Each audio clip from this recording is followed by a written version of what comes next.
Sweet, sweet mugwort. This plant right here is connected to Artemis, the archer, the visionary, the dreamer, connected to the moon, to Grandmother Moon. As you can see, the silver leaves that are here, this is an identifying marker for the mugwort. And if I just connect with it first, and ask permission to just take a little leaf, this tiny little leaf, I can chew on it. Let's see this one right here, it's a nice little one. So, mugwort is very bitter. And bitter in the herbal world is signifying to help with digestion. Mugwort is a great ally to help us to support our digestion. It also is a dream time plant for big dreaming. If you dry it up and smoke it in a blend or by itself, be prepared to have some really funky and vivid dreams. Of course, not everybody will, but most of you will. And if you don't remember those dreams, you're probably still dreaming anyways.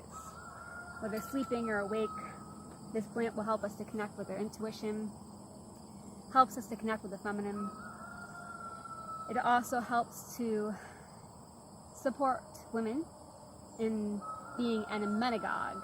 Emetagogue, that means to bring on the menses. It helps to support the natural cycles and realign the rhythms of women's menstrual cycles. And this plant has a big surprise. For all of you, which we all know how this works, about wanting to transform and wanting to release the shit and wanting to just clear house and get rid of stuff in our life that does not serve us and protect us, mugwort BFF. Be prepared for some serious release, seriously cleanse, purification, but in a way that is to clear house and make room so that you can be more of a hollow bone to connect with spirit, to connect more with your feminine, intuitive nature. And it's a beautiful ally. Of course, if it gets a little bit too much, you can always just say, hey, I need to slow this down. I'm going to cut a few of them just to show you about how you can make smudge sticks from the mugwort. And so here's some scissors. I've already made the offerings and already have harvested some of them for making some mugwort smudge sticks. Now, of course, you can make it by itself. Me personally, I like to mix it with other herbs just to kind of bring some other energies together. What other herbs, though? An example of some other herbs could be rose petals, calendula flowers, rosemary. It really just depends on whatever you feel called to.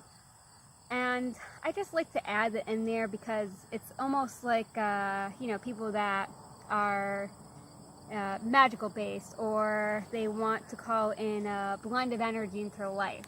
That's what I'm doing here. So actually, I'll give a really good example. So let's say this one, I'm going to have the mugwort with some rose petals, fresh rose petals, and a few calendula flowers and some motherwort. So for me, that would be the mugwort to bring in the intuitive energy, as well as clearing and cleansing and purification. The calendula to bring in more of the sun energy that comes to fill in the place once we've released things that don't serve us anymore.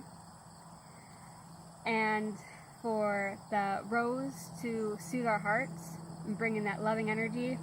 And for the motherwort, for that fierce mama lion energy that isn't just about protecting our hearts and nurturing it, but also a serious, fierce love that's very protective and will keep our heart protected as we cleanse and release things that don't serve us and to come back to our heart. So I'll make a nice heart blend. And actually, now that I think about it, I'm going to add yarrow in there too for the boundaries. So I think this would be a really great smudge stick to help support people to release things that don't serve them, to connect to their intuition, to connect to the heart, and to have a lot of boundaries so that you can really be empowered in who you are. And then when you have the bundle you would put the flowers around the outside. And sometimes it's nice if you had like the flowers, you know, that have the stems so they will stay in there.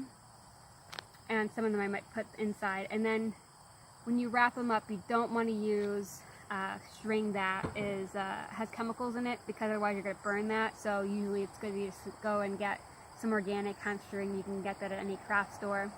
You can use those coupons, virtual coupons, and save yourself some money when you buy it.